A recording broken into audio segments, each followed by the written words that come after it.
Cakap-cakap siantar. Bilang-bilangmu biar ku bilang-bilangku. Selamat datang kembali di Cetar. Cakap-cakap siantar. Bilang-bilangmu biar ku bilang-bilangku. Kembali lagi kita di Cakap-cakap Siantar episode ke-5 nih. Wah gak kerasa nih udah 5 episode nih Cetar Cakap-cakap Siantar. Dan luar biasa saat ini saya Alcobi dan saya Abdan. Kita juga kedatangan tamu spesial. Tamu spesial, selalu spesial yang hadir Spesial sini ya. Karena nggak ada yang nggak spesial ya. Selalu spesial. Screeningnya ketat nih buat masuk ke sini. Oh gitu ya. Tapi bukan berarti kita bisa sapa aja ya. Bisa sapa aja datang ke Cetar untuk diskusi, untuk ngobrol-ngobrol bareng kita, menggali informasi dan juga mengedukasi pegawai, mitra kerja juga stakeholder kita ya Bang Abdan. Bener banget tuh Bang Cobi. Kita kenalan boleh nggak sih siapa sih ini gitu ya? Langsung kita sapa aja ya. Selamat sore Pak Kunang. Selamat sore Bang Abdan. Saya lebih suka Assalamualaikum warahmatullahi wabarakatuh Pak Kunang. Ustadz Kunang. Waalaikumsalam warahmatullahi wabarakatuh. Beliau ini kan selalu yang membawakan doa kalau acara kita ya. Oke, ini Pak Kunang adalah konsultan PUMKM ya, kantor perwakilan Bank Indonesia Pematang Siantar. Ini cerita BI sebagai bank sentral ya. Kita udah jelas nih ada tiga tugasnya. Yang pertama stabilitas moneter, stabilitas sistem pembayaran, dan stabilitas sistem keuangan. Kan gitu. Di ketiga ini kita ada tugas utama itu pengendalian inflasi. Nah dari sisi demand ya Bang ya. Dari sisi demand. Nah tapi mungkin biar lebih jelas kita tanyakan langsung aja ya ke Pak Kunang. Betul. Pak Kunang, kita ini kan bank sentral ya Pak, bank sentral Indonesia. Biasanya kan ngurusinnya uang gitu. Kok tiba-tiba ngurusin UMKM gitu Pak? Mungkin Pak Kunang ada penjelasan yang lebih ini. Pak Kunang udah lama kan di pengembangan UMKM di Siantar. Iya. Baik, terima kasih Mas Abdan dan Ustadz Alcobi. Subhanallah. Jadi terima kasih atas kesempatan yang diberikan pada saya terkait dengan acara Cetar ya, Cakap-cakap Siantar pada sore hari ini. Jadi Bank Indonesia punya tugas utama, salah satunya adalah pengendalian inflasi, di mana di dalam pengendalian inflasi itu ada program Bank Indonesia terkait dengan ketahanan pangan dan pengembangan ekonomi lokal, ekonomi development, khususnya pengenalan pangan. Kenapa kok Bank Indonesia ini sebagai bank sentral ngurusi masalah pangan? Iya, jadi banyak di lapangan itu menanyakan kenapa Bank Indonesia ngurusi bawang, ngurusi cabai dan sebagainya. Apalagi pada 3 bulan terakhir ini menjadi isu nasional, adanya inflasi yang cukup fenomenal, sehingga itulah Bank Indonesia bersama pemerintah itu melakukan pengendalian inflasi. Jadi salah satunya adalah di ketahanan pangan ya, terutama komoditas cabai merah, bawang merah, kemudian untuk daging, sapi dan sebagainya itu sangat mempengaruhi di inflasi. Betul. Kadang kalau dengar berita itu ada berita gini nih, inflasi cabai tak sepedas cabenya gitu. Jadi inflasinya itu lebih besar, lebih pedas dari cabenya itu sendiri. Kan luar biasa nih fenomena yang setiap tahun terjadi ya Pak Kunang ya. Untuk itu BI turun langsung ke lapangan. Jadi Pak Kunang ini kan udah turun tuh di lapangan. Mungkin ada informasi seperti apa sih lebih detailnya BI di lapangan seperti itu. Jadi memang contoh aja misalnya komoditas cabai merah ini memang unik di lapangan itu. Jadi ketika inflasi seperti ini kan harga sangat tinggi. Bahkan terakhir kami monitoring di salah satu wilayah kerja kita yang ada di mitra binaan kita di Lubuk Cuwi, merupakan sentra cabai merah yang terbesar yang ada di Sumatera Utara. Itu harga di petani aja sudah 60 sampai 70 ini terakhir. Jadi di 2 Agustus kemarin.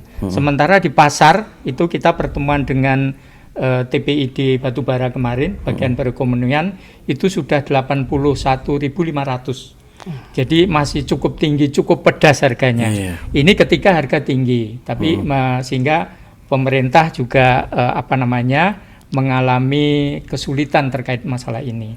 Tapi di balik itu sebetulnya ini petani juga senang ketika harga tinggi seperti itu. Tapi kita juga memberikan edukasi kepada petani ketika harga tinggi seperti ini juga mengotori harga-harga yang lain, sehingga daya beli masyarakat juga akan kurang seperti itu. Ini yang kita pahamkan pada mitra-mitra kerja kita. Nah, oleh karena itu harapan kita adalah dengan bagaimana agar suplai yang ada di lapangan ini bisa selalu ada dan harganya ini bisa stabil, dalam artian bisa terjangkau oleh masyarakat. Makanya Bank Indonesia punya program, kenapa kok ngurusi kelompok tani dan sebagainya, itu supaya kelompok tani melakukan gerakan penanaman cabai itu tadi, supaya stok di lapangan itu tersedia dan harganya itu juga terjangkau oleh masyarakat. Jadi itu kenapa BI kok ngurusi misalnya memberikan bantuan teknis melalui demplot-demplot, kemudian memberikan bantuan alsintan. Tujuannya adalah supaya kelompok-kelompok tani produsen cabai ini bisa melakukan budidaya sehingga nanti stok di lapangan bisa tersedia. Gitu Bang Cobi, Mas Abdan. Benar banget nih penjelasan dari Pak Kunang, karena inflasi itu salah satunya kan bisa terjadi karena stok di lapangan tuh kosong ya Pak. Jadi kalau misal petani menanam cabai terus ternyata cabainya kena hama gitu, gak jadi panen, nah itu stoknya gak ada, harganya bisa naik tinggi banget gitu. Nah tapi kalau dari sisi program nih Pak di UMKM itu, kalau dari Bank Indonesia membina UMKM-nya itu mungkin bentuknya seperti apa ya Pak? Oke, jadi ada beberapa program yang sudah dikembangkan Bank Indonesia Pematang Siantar. Ada yang bentuknya bantuan teknis berupa pelatihan-pelatihan ya, peningkatan kapasitas mulai dari teknik budidayanya, pengolahan tanahnya, penggunaan varietas dan penggunaan beberapa teknologi. Yang terakhir yang kita kembangkan itu pertanian terintegrasi total organik dengan menggunakan teknologi berbasis MA11, Mikrobakter alfalfa 11. Di situ menggunakan bahan-bahan organik. Jadi itu sebagai starbionya atau starternya, mengolah bahan-bahan pupuk dari limbah-limbah hewan, bisa sapi, bisa kambing dan sebagainya, itu menjadi pupuk.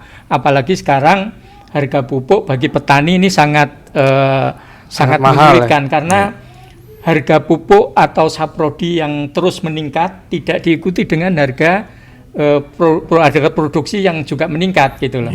Karena kemarin petani sudah memberikan informasi pada kami untuk contoh aja pupuk kimia misalnya NPK Mutiara itu sudah sampai 1 juta itu untuk satu saknya itu.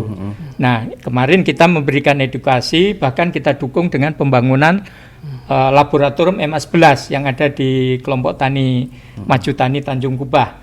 Jadi sudah bisa memproduksi mikrobakter sendiri, sehingga nanti bisa memproduksi pupuk sendiri, superbokasi dari kotoran sapi, kotoran kambing yang dimiliki oleh petani. Kemudian untuk NPK-nya juga bisa memproduksi sendiri, nanti difermentasi dengan MA11 itu.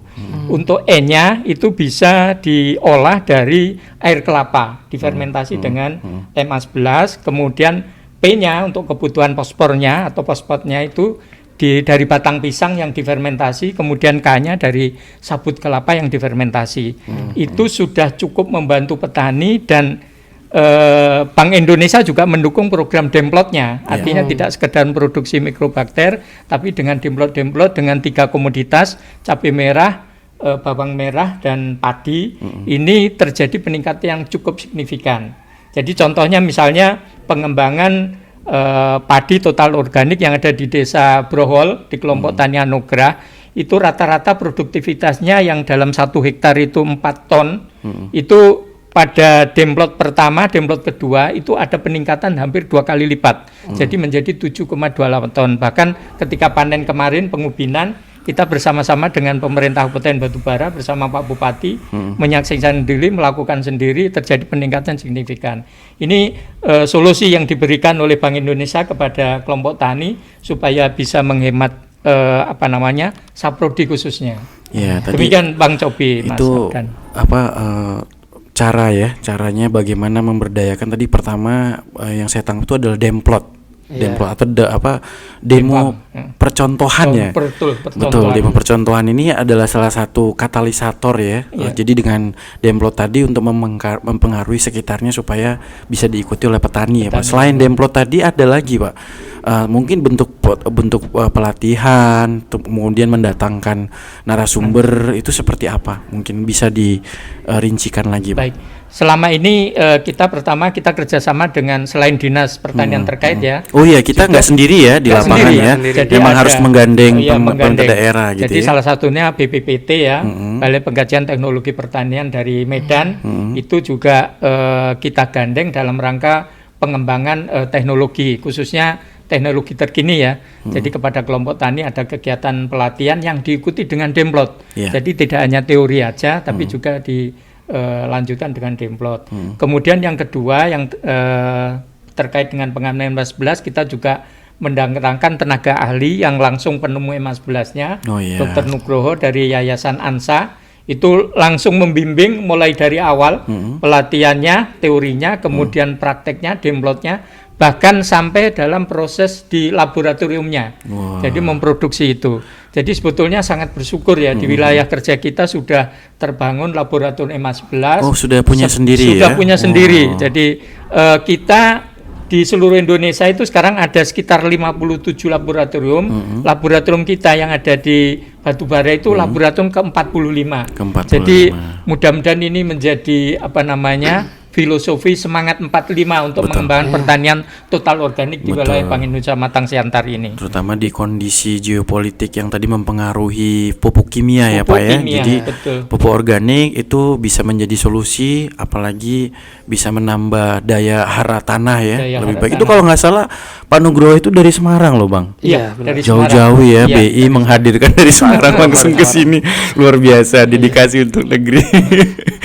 Biar petani nggak perlu ngeluarin 1 juta tuh. Lagi tuh buat pupuk NPK mahal juga 1 juta ya. Cita-cita jadi petani nggak dulu? Dulu sekarang pengen sih jadi petani ya. Melihat Pak Kunang gitu jadi petani kok kayaknya seru ya. Menarik gitu. Ya, apalagi kita kadang ada krisis petani muda nih, Bang. Jadi, iya benar. Kalau memang ada niat jadi petani, wujudkan, Bang. Apalagi dekat sama Pak Kunang ya. Jadi gini Bang Copi, di total organik ini selama ini kan petani kebanyakan kan dengan kimia ya, artinya konvensional. Di total organik ada satu prinsip yang bisa kita pelajari sebetulnya, bahwa di dalam pengelolaan budaya pertanian, salah satu prinsipnya adalah kita sebetulnya melakukan penyehatan media tanam dulu. Jadi menyehatkan dulu. Karena di dalam media tanah itu kan ada banyak bakteri, virus dan sebagainya. Biasanya petani itu hanya mengolah secara minimalis. Makanya di ilmu total organik ini disehatkan dulu, baru nanti disuburkan. Prinsipnya di situ. Makanya dan ada satu kelebihan sebetulnya di teknologi MA11 ini, penggunaan teknologi MA11 ini adalah ilmiah dan terukur. Artinya apa? Tidak memandang pendidikannya petani itu apa, itu secara ilmiah bisa dibuktikan. Kemudian dan terukur, ada alatnya. Contohnya misalnya begini, ketika kita membuat pupuk superbokasi misalnya, bahannya dari kotoran sapi, itu ketika keluar dari kotoran dari hewan, itu bisa kita ukur, itu minimal, itu yang bisa menjadikan pupuk itu kadarnya harus 2000 mikrosiemen per sentimeter. Nah, setelah nanti difermentasi harus 4000. Nah, ini ada alat ukurnya. Bagaimana memprosesnya? Salah satunya ini kita berikan contoh, misalnya pupuk limbah sapi itu harus kering dulu 10%. Tujuannya apa? Supaya mempermudah proses fermentasi. Karena apa? Selama ini mungkin Bang Cobi ya, taruhlah selama ini juga praktik tentang pertanian misalnya. Anggapan kita selama ini kalau kita melihat pupuk, itu kan pupuk kotoran hewan, pupuk kandang yang bagus itu kan yang sudah seperti tanah. Ternyata tidak seperti itu ilmunya. Ternyata apa? Yang bagus adalah ketika keluar dari hewan itu tidak boleh kena sinar matahari dan tidak boleh kena hujan. Itu harus aman karena itu bisa rusak oleh UV maupun kena air hujan. itu harus ditampung, dikeringkan sampai 10%, baru difermentasi. Nah, itulah yang bagus. Makanya, dan itu terukur nanti, ketika mau diaplikasikan terukur berapa ada peningkatan kadar haranya.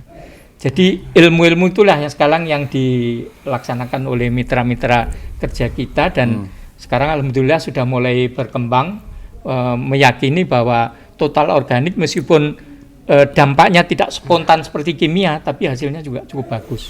Oh, luar biasa ya. Itulah pemberdayaan BI. Dan ini Pak Kunang tadi dengar batu bara ya. Selain batu bara di mana lagi, Pak? Di batu bara di Labuan Batu Selatan juga di sana mengembang. Tapi di sana karena tidak ada lahan pertanian ya, adanya perkebunan kelapa sawit. Jadi di sana ada mitra kerja kita kelompok ternak sapi. Jadi di sana kita berikan bantuan teknis juga, saran prasarana pembuatan superbokasi berupa rumah komposnya, rumah produksi kompos, dan itu dimanfaatkan untuk pupuk komposnya sawit. Jadi selain pupuk padat itu, urinnya juga ditampung, difermentasi menjadi namanya biofarm. Jadi pupuk cair itu sebagai pestisida maupun sebagai pupuk cairnya. Dan sudah dibuktikan di sana. Ini pengalaman dari anggota kelompok tani, namanya ketuanya Pak Suroso. Dia membuktikan biasanya tanaman kelapa sawit itu umur 2-3 tahun kan buahnya masih buah pasir. Itu tidak. Jadi dengan proses pemupukan itu dengan biofarm dan tadi ya. Itu langsung buah jadi. Sampai tetangga-tetangga kanan kiri lahan itu heran gitu loh dengan itu. Makanya tapi karena pembuktian EMA11 ini kebanyakan kini tanaman-tanaman hortikultura pangan ya, artinya tanaman musiman, tidak tanaman tahunan seperti itu, sehingga di sana yang sekarang lagi dikembangkan itu. Tetangganya kalau nggak salah nanya nih, pakai dukun apa ya? Sampai segitunya ya? Kok udah berbuah. Gak tahu dia kita ada formula canggih ya Pak. Kalau misalnya petani nanya nih, kita mau dapetin MA11 berarti udah bisa dong di batu bara? Bisa, di laboratorium MA11 itu ya. Di kelompok tani Maju Tani Desa Tanjung Kubah, Maju Tani Tanjung Kubah. Kelompok Tani Maju Tani Desa Tanjung Kubah, Kecamatan Air Putih, Kabupaten Batubara. Silakan kalau mau dapat MA11, mau coba ya para petani, bisa langsung datang ke sana tuh untuk mendapatkan MA11 gitu ya. Pak, pasti ini tadi udah cerita panjang lebar nih tentang teknis budidaya atau teknis pemupukan kan gitu. Dalam di lapangan tuh pasti Bapak punya tantangan nih, bukan hambatan ya, tantangan. Boleh nggak sih diceritain ke kita nih tantangan Bapak memberdayakan UMKM di lapangan itu seperti apa? Ya, jadi ini pertama tantangan yang paling berat itu menghadapi mindset petani. Jadi begini, contoh ya, ini kita karena sekarang isu inflasi ini lagi naik, itu gitu. Jadi kecenderungan petani sekarang kan harga tinggi ini cabai. Kecenderungan petani itu ketika harga tinggi, mereka rame-rame akan melakukan penanaman cabai, menanam cabai, sehingga nanti dalam 2-3 bulan ketika masa panen suplai kan banyak, harga jatuh. Disitulah petani sudah mulai mengeluh dengan harga jatuh, bahkan kalau tidak sampai pada break even point-nya, misalnya harga nggak sampai 15.000, mereka juga malas untuk memanen karena apa? Biaya panen juga mahal. Nah ini mindset petani inilah, makanya di beberapa mitra binaan kita itu ada gaboktan gabungan kelompok tani yang membuat pola tanam yang itu tadi, artinya terjadwal. Selain pengendalian terhadap hama penyakit supaya tidak terus menerus terjadi endemi, itu juga supaya supply-nya itu bisa tersedia. Jadi gini Bang Cobi, Mas Abdan, andai di negara kita ini di Indonesia pemerintah ini bisa sinergi ya, terintegrasi, bisa membuat taruhlah pola tanam ini bisa terdesain dengan baik, artinya antara supply demand nanti bisa seimbang, stok-stok yang ada di dalam seimbang di beberapa wilayah kita itu bisa membantu terkait pengendalian inflasi. Karena apa? Contohnya kalau contoh Aceh yang sebagai sumber cabai, kemudian batu bara, kemudian mungkin Deli Serdang, itu kalau nanam bareng-bareng nanti panen bareng suplai kan banyak. Itu harga juga jatuh. Nah, salah satunya yang inflasi ini yang kami coba diskusi juga di kelompok kami pendamping. Salah satu kenapa kok inflasi saat ini sangat tinggi itu karena di Jawa kemarin musim penghujan itu rentang waktunya cukup panjang. Biasanya bulan April itu sudah kemarau. Tapi kemarin sampai dengan Juli itu masih hujan. Sehingga banyak tanaman cabai yang gagal panen di sana. Karena ketika musim hujan sehingga apa? Stok ke seluruh Indonesia menjadi berkurang. Itulah salah satu penyebabnya. Jadi seperti itu. Itu tantangannya sudah ada juga solusinya ya. Artinya sudah ada Gapoktan yang berinisiatif untuk membuat pola ya. Nah, tadi dengar Gapoktan ya Bang ya. Pasti ada pertanyaan nih. Gimana sih jadi binaan Bank Indonesia? Gimana Pak kesan-kesan Pak Kunang kan selalu berada di samping mereka Gapoktan. Nah, gimana kesan-kesan mereka atau kesan-kesan Pak Kunang ketemu Gapoktan ini? Iya, khususnya dari Gapoktan ataupun kelompok tani ya. Mereka sebetulnya sangat berharap menjadi mitra atau binaan Bank Indonesia. Semua sangat berharap. Bahkan banyak yang menghubungi kita secara langsung, tak dapat kontak dari mana, pengen jadi binaan. Karena jujur aja, terus terang kami pernah bekerja di leading sektor yang lain ya. Itu sangat berbeda Bank Indonesia. Bank Indonesia itu mendampingi itu bisa tuntas. Terus yang kedua dalam memberikan bantuan betul-betul membantu. Artinya tidak ada embel-embel petani harus dibebani ini dan sebagainya. Mereka sangat bersyukur.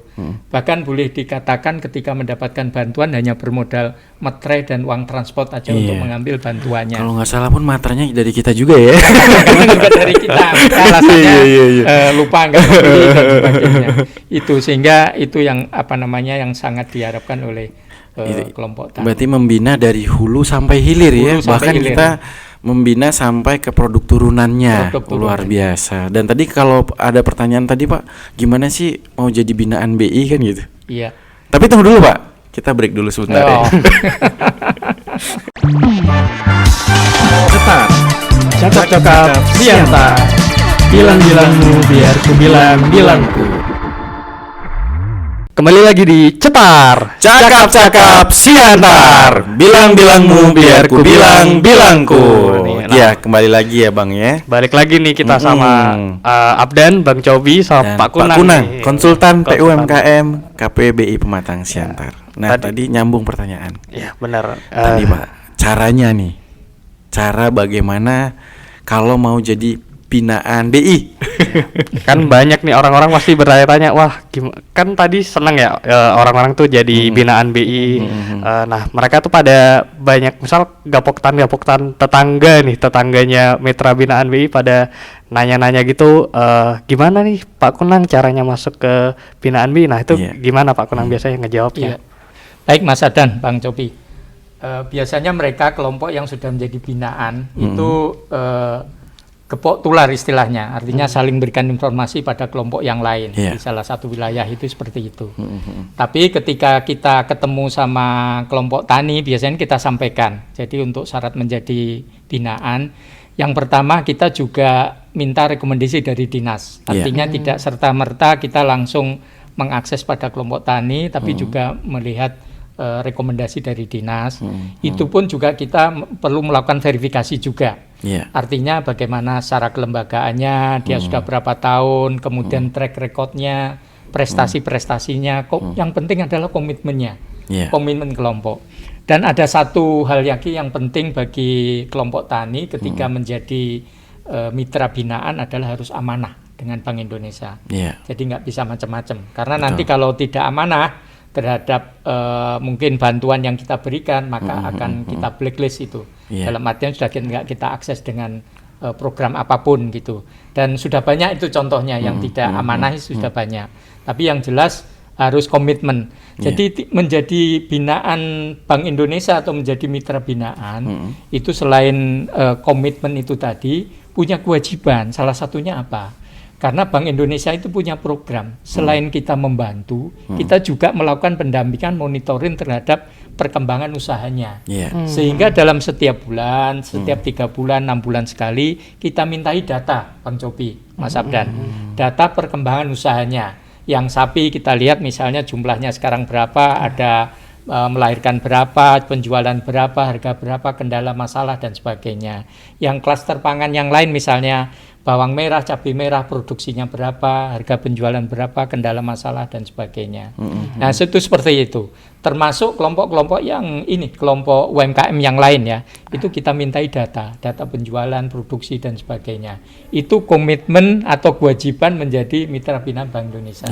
Jadi yang tidak komitmen, mereka ya secara alami mereka pasti akan minggir dengan sendirinya. Karena apa ya? Kita tahu yang namanya UMKM memikirkan usahanya kan sudah pusing. Betul. Apalagi kita minta untuk melakukan pencatatan transaksi, pembukuan, kemudian membuat laporan dan ini kan susah. Itu salah satu yang harus dipenuhi oleh UMKM untuk bisa menjadi mitra binaan Bank Indonesia. Oke. Benar. Harus ada apa ya? Karena bukan sekedar membina ya, benar-benar dari hulu sampai hilir, dimonitor dengan apa ya? Dengan administrasi data-data. Jadi bukan hanya apa ya? Basahan bibir ya, membina UMKM ini bukan sekedar membasahi bibir saja. Jadi BI betul-betul memonitor dari awal sampai akhir, keuntungannya udah naik berapa gitu. Biar kita juga tahu juga ya, Pak. Mereka bakal ada masalah apa dan kita harus ngasih solusinya kayak gimana gitu. Benar-benar. Tapi UMKM pusing, Pak Kunang kayak pusing juga nih. Pusing nggak Pak? Kayak membina UMKM tuh kan ngebina dari monitor, terus harus ngasih solusi juga. Pusing nggak Pak buat ini? Iya. Jadi kalau pengalaman kami. Memang syarat untuk menjadi pendamping dulu memang harus punya experience ya, pengalaman terkait dengan itu. Jadi memang ini Bang Cobi istilahnya kita harus punya ilmu pemberdayaan masyarakat. Pemberdayaan itu kan sebuah proses menumbuh kembangkan potensi kemampuan masyarakat mulai dari perencanaan, pelaksanaan, monitoring, evaluasi ya. Termasuk kita harus punya ilmu fasilitasi. Jadi maksudnya begini, jadi kita berkomunikasi dengan UMKM itu harus ada ilmunya, harus tahu waktu, harus tahu cara dan sebagainya. Maka kadang-kadang kalau teman-teman BI kadang kesulitan meminta data padahal UMKM-nya juga lagi sibuk dan sebagainya. Nah, kita harus tahu itu. Nah, harus ada empati itu. Maka kita harus punya manajemen waktu juga, manajemen terkait dengan teknik fasilitasi itu. Sehingga nanti dari hari ke hari kita akan tahu, UMKM yang ini, kelompok ini itu baru bisa dihubungi jam 9 pagi karena setelah dia melakukan pekerjaan. Kemudian UMKM ini baru bisa dihubungi jam 12 malam misalnya setelah dia melakukan proses-proses kegiatan. Nah, seperti itu. Jadi kita bisa hafal dengan UMKM yang lain gitu. Gak cuma UMKM yang harus dekat sama kita, tapi juga kita yang harus ngedeketin UMKM. Harus juga punya ilmu antropologi. Ya, jadi saya tambahkan lagi terkait dengan kelompok-kelompok tani ataupun UMKM yang lain, ada faktor yang paling penting adalah dukungan dari pemerintah daerah. Bagaimana kepedulian pemerintah daerah terhadap UMKM yang ada di wilayahnya. Ini sangat-sangat penting, sangat support. Baik itu UMKM khususnya yang ada di leading sektor atau OPD dinas terkait, itu penting. Itu sangat UMKM merasa sangat dihargai gitu. Nah, seperti itu. Sehingga kalau pemerintah daerahnya cukup perhatian pada UMKM juga, kita akan lebih mudah sinergi terhadap berbagai macam program kegiatan. Ini dari 8 kabupaten kota ini kita sudah bisa metakan mana Pemkab yang sangat support, mana Pemkab yang kurang support, dan mana Pemkab yang kadang-kadang yang tak peduli sama sekali gitu. Yang bilang nggak Waduh. Nggak pengalaman juga. Saya juga pernah memberdayakan UMKM jadi. Ya tapi nggak mungkin lah kan pemerintah nggak peduli sama sekali. Pasti peduli, mungkin ada informasi yang tidak sampai mungkin ya. Benar. Ada lagi Bang Abdan? Nah emang biasanya sinergi kita dengan pihak-pihak lain, Bank Indonesia atau dengan dinas-dinas terkait atau dengan pemerintah itu seperti apa sih Pak? Iya, jadi gini, Bank Indonesia itu kan sudah punya ibaratnya clue ya terkait dengan apa yang akan dikembangkan. Misalnya komoditas ya apa gitu, kemudian UMKM kegiatannya apa, baik itu fashion, food dan sebagainya, komoditas pangannya apa. Nah, kita biasanya mensinergikan dengan program yang ada di pemerintah daerah, dinas terkait. Jadi melalui yang salah satunya yang terakhir kemarin yang kita laksanakan rapat koordinasi di sisi batas Labuhan dengan 8 kabupaten kota itu dengan dinas terkait, kita mensinergikan berbagai macam program kegiatan. Jadi mereka menyampaikan program-programnya, kemudian BI kan sudah program. Nah ini yang terjadi irisan itulah yang kita inisiasi untuk kita laksanakan sebagai program bersama, sinergi kolaborasi gitu. Semangatnya kan kolaborasi sama sinergi. Nah, seperti itu konsepnya Mas Abdan terkait dengan sinergi program dengan pemerintah daerah. Karena kalau kerjanya sendiri-sendiri, bikin program sendiri-sendiri, mungkin impact-nya akan lebih gede lagi kalau bisa dikolaborasiin ya, Pak. Iya. Benar. Kalau seperti itu fungsi katalisatornya terlihat ya. Luar biasa. Jadi untuk teman-teman atau untuk yang mendengarkan cetar untuk episode kali ini. Jadi kalau mau jadi binaan Bank Indonesia itu bisa. Gampang ya Bang ya, gampang ternyata. Tapi harus dapat rekomendasi juga nih dari pemerintah daerah, karena BI tidak mungkin sendiri nih tiba-tiba ujuk-ujuk langsung datang ke petani. Jadi binaan BI nggak bisa gitu ya. Benar. Dan BI juga banyak membina, bukan hanya pangan ya, Pak Kunang, ada juga kalau nggak salah kopi ya, sering juga kopi. Nah kopi ini komoditas unggulan, mungkin kita nanti datangkan langsung petani kopi di Cetar ya. Wah, boleh. Binaannya Pak Kunang ya, kita datangkan langsung untuk ngobrol-ngobrol gimana sih BI membina perkopian di wilayah kerja kita. Sambil minum kopi dong. Minum kopi. Betul juga ya, nanti kita coba datengin ya. Kemarin tuh juga ada festival yang kemana sih, Festival kopi ya, itu boleh cerita sedikit nih Pak, mungkin ada outcome atau capaian yang dari hasil atau sebelumnya, baik sebelumnya atau sesudahnya, seperti apa? Iya. Jadi kita mencoba ya untuk memberikan ruang pada khususnya komunitas petani kopi itu agar mendapatkan nilai lebih. Dan kita menginisiasi agar di wilayah kita ada klaster kopi. Karena sebetulnya Simalungun ini kan termasuk potensi kopi cukup. Betul. Akan tetapi karena belum terkelola dengan maksimal sehingga masih berjalan sendiri-sendiri. Makanya dengan adanya festival kemarin ada mulai seleksi terkait dengan kualitas produknya, green bean-nya, kemudian ada baristanya juga, lomba baristanya, juga ada business matching-nya. Jadi gini Mas Abdan, Bang Cobi, hulu sampai hilir ini kita garap semua secara step by step ya. Sudah 2 event kemarin kita laksanakan dan cukup berdampak. Artinya mulai kelihatan responnya. Bahkan kemarin banyak juga peserta yang dari luar wilayah kita, kantor Bank Indonesia yang terlibat di kegiatan itu. Ini sangat positif dan cita-citanya memang di masa Pak Munandar ini harapan kita nanti dengan produksi yang bisa terpenuhi, kita bisa ekspor untuk komoditas kopi itu, karena peluangnya cukup besar itu. Amin ya, semoga bisa tercapai ya, bisa ekspor kopi, mengikuti kalau dulu dengar BI pertama kali itu di Bondowoso ya, itu juga dari hulu sampai hilir mengekspor kopi dari awalnya nggak ada apa-apa, jadi produktivitasnya tinggi, terus jadi komoditas bisa ekspor luar biasa. Ekspornya juga menambah devisa ya. Kenapa BI itu membina itu karena menambah devisa itu udah urusan Bank Indonesia juga itu luar biasa. Oke, ada tambahan pertanyaan kira-kira? Cukup ya? Cukup sih Bang. Ini udah 30 menit kita udah di akhir Cetar cakap-cakap siang. Terima kasih Pak Kunang waktunya. Sama-sama Ustadz Cobi. Kapan-kapan kita undang lagi bersama petani kopi ya. Siap. Makasih Pak Kunang, ilmunya banyak banget loh. Ini besok kalau nanam cabai udah langsung bisa. Sebenarnya kita masih banyak pertanyaan juga ya, apalagi terkait petani muda yang sekarang hampir punah ya. Jadi banyak petani pasti tua-tua ya Pak ya? Iya, benar ya. Nah sekarang udah minim nih petani muda, mana tahu ke depan ada program petani muda gitu ya. Jadi supaya meningkatkan jumlah petani di Indonesia, terutama yang umur-umur muda. Karena kalau bapaknya petani biasanya nggak mau anaknya petani juga. Kalau nggak ada yang nanam cabai, ya cabai harganya naik. Gitu. Oke, kita sudahi sore hari ini. Ini terima kasih sekali lagi Pak Kunang ya. Saya Alcobi dan saya Abdan. Selamat berjumpa kembali di cetar berikutnya. Selamat sore. Horas. Cetar. Cakap-cakap Sianta. Bilang-bilangmu biar ku bilang-bilangku.